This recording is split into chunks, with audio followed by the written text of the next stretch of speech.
Hello hi friends, എല്ലാവർക്കും വിഷു ആശംസകൾ. എല്ലാവരും വിഷുവൊക്കെ അടിപൊളിയായിട്ട് ആഘോഷിച്ചെന്ന് വിചാരിക്കുന്നു. ശരിക്കും പറഞ്ഞാൽ ഇങ്ങനൊരു വിഷു ആഘോഷം എൻ്റെ ലൈഫിൽ ആദ്യമായിട്ടാണ്. ചെറുപ്പത്തിലൊക്കെ നമ്മുടെ വീടിൻ്റെ അടുത്തുള്ള വീടുകളിൽ ഹിന്ദുസൊക്കെ നമുക്ക് പായസം കൊണ്ടുതരും, ഉണ്ണിയപ്പം കൊണ്ടുതരും. ചെറിയ പൈസ 10 പൈസ 50 പൈസയൊക്കെ നമുക്ക് വിഷു കൈനീട്ടമായിട്ട് കിട്ടും. അതൊക്കെയാണ് ഓർമ്മയിലുള്ള എൻ്റെ വിഷു. പിന്നെ കുറച്ച് വലുതായി കഴിഞ്ഞപ്പോൾ ആർമിയിൽ ഇരിക്കുമ്പോഴാണ് രാജീവ് രജിത എന്ന് പറയുന്നൊരു ഫാമിലീസ് വിഷു കൈനീട്ടമായിട്ട് 100 രൂപ, എൻ്റെ ലൈഫിൽ ഓർത്തിരിക്കാൻ പറ്റുന്ന ഒരു വിഷു കൈനീട്ടം അതാണ്. 100 രൂപ അവർ കൈനീട്ടമായിട്ട് തന്നിട്ടുണ്ട്. ഇപ്പോഴും വിഷുവിന് നമ്മുടെ അടുത്ത വീടുകളിൽ നിന്നൊക്കെ ഉണ്ണിയപ്പവും പായസമൊക്കെ കിട്ടും.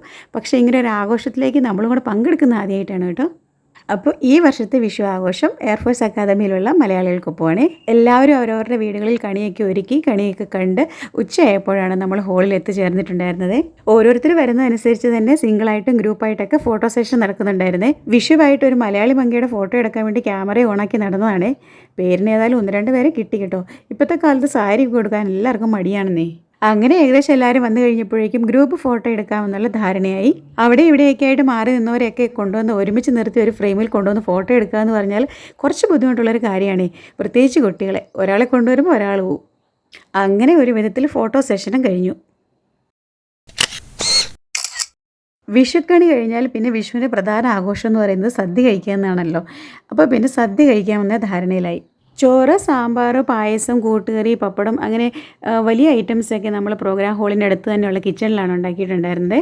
ബാക്കി ചെറിയ കറികളൊക്കെ നമ്മൾ ഓരോരുത്തർ വീട്ടിൽ നിന്ന് ഉണ്ടാക്കിക്കൊണ്ട് വരികയാണ് ഉണ്ടായിരുന്നത്. ഓണം കഴിഞ്ഞാൽ പിന്നെ വിഷുവിനാണല്ലോ ഇത്രയും കറികളൊക്കെ ഉണ്ടാക്കിയുള്ളൊരു സദ്യ ഉണ്ടാറുള്ളത്. അങ്ങനെ സദ്യ വിളമ്പാനുള്ള വിഭവങ്ങളൊക്കെ തയ്യാറായി കഴിഞ്ഞപ്പോഴേക്കും ഇലയിടാൻ തുടങ്ങി. ഇലത്തുമ്പ് ഇടത്തോട്ടിട്ട തൂശനിലയിൽ, എൻ്റെ തൂശനില മഞ്ഞയാണ് കേട്ടോ, സാരമില്ല. ആദ്യമായി വിരുന്നിനെത്തിയത് മാങ്ങാച്ചാറാണ്. പിന്നെ പ്രത്യേകിച്ച് അങ്ങോട്ടൊരു ഓർഡറൊന്നും ഇല്ലായിരുന്നു കേട്ടോ. നമ്മുടെ ശർക്കര വരട്ടി, വാഴയ്ക്ക ഉപ്പേരിയിൽ തുടങ്ങി അവിയൽ, കൂട്ടുകറി, കാളൻ, ഓലൻ, പിന്നെ പച്ചടികൾ, പൈനാപ്പിൾ പച്ചടി, ബീട്രൂട്ട് പച്ചടി, വെള്ളരിക്ക പച്ചടി, പിന്നെ അച്ചാറുകൾ 3 ടൈപ്പ് ഉണ്ടായിരുന്നു. മാങ്ങാച്ചാർ തന്നെ 2 ടൈപ്പ്, പിന്നെ നാരങ്ങ അച്ചാറും ഉണ്ടായിരുന്നു. ക്യാബേജ് തോരൻ, പപ്പടം, പുളിശ്ശേരി. അങ്ങനെ അവസാനം ഇലയിൽ ചോറും വന്നു.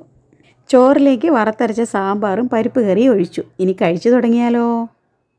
മോന് ഫോണും കൊടുത്ത് ഒരു സീറ്റിലിരുത്തിയിട്ട് ഞാനിങ്ങനെ വീഡിയോസ് എടുത്ത് നടക്കുകയായിരുന്നേ. കഴിക്കാൻ ഇരുന്ന് കഴിഞ്ഞാൽ പിന്നെ നമുക്ക് ഈ മനോഹരമായ ദൃശ്യങ്ങളൊന്നും കിട്ടുകയല്ലോ. അവസാനം എൻ്റെ ഇലയിലെ വിഭവങ്ങളെല്ലാം വന്നു തുടങ്ങിയപ്പോൾ ഞാനും കഴിക്കാനിരുന്നു. ക്യാമറ ഹസ്ബൻഡിന് കൈമാറി ഞാനും ആരംഭിച്ചു കേട്ടോ.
അങ്ങനെ വിഭവസമൃദ്ധമായ സദ്യ കഴിച്ചതിന് ശേഷം ഗെയിമിലേക്ക് കടന്നു.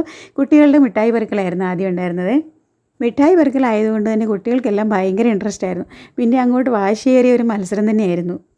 അവസാനം ഇത് എണ്ണി തിട്ടപ്പെടുത്തുക എന്നുള്ള ശ്രമകരമായ ഒരു ദൗത്യം തന്നെയായിരുന്നു. ഏതായാലും കുട്ടൂസ് ഫസ്റ്റ് അടിച്ചു കേട്ടോ.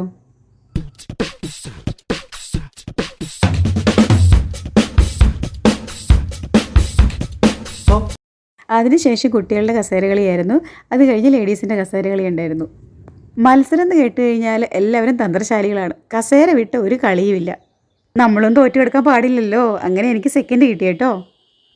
പക്ഷേ പ്രോഗ്രാം കമ്മിറ്റി ചതിച്ചു. സെക്കൻഡിന് സമ്മാനം ഇല്ലായിരുന്നു. അതിനുശേഷം ജെൻസിൻ്റെ കസേര കളിയായിരുന്നു. വളരെ നാടകീയമായ രംഗങ്ങളാണ് അവിടെ അരങ്ങേറിയത്.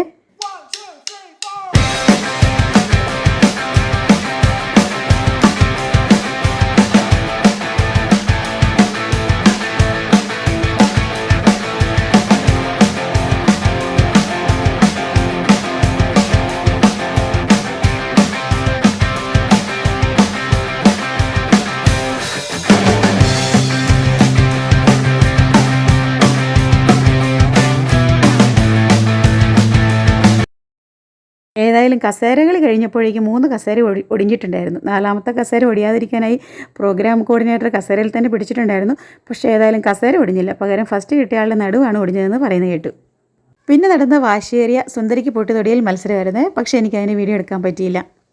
അങ്ങനെ മത്സരങ്ങൾക്കെല്ലാം ഒടുവിൽ സമ്മാനദാനവും കഴിഞ്ഞ് ഒരു 4:30 ആയപ്പോഴേക്കും നമ്മൾ പിരിഞ്ഞു. അപ്പോൾ ഇത്രയേ ഉള്ളൂ ഞങ്ങളുടെ വിഷു ആഘോഷങ്ങൾ. അപ്പോൾ എല്ലാവർക്കും ഒരിക്കൽ കൂടി വിഷു ആശംസകൾ. അപ്പോൾ എൻ്റെ വീഡിയോ ഇഷ്ടമായെങ്കിൽ ചാനലൊന്ന് സബ്സ്ക്രൈബ് ചെയ്ത് സപ്പോർട്ട് ചെയ്യണേ. താങ്ക്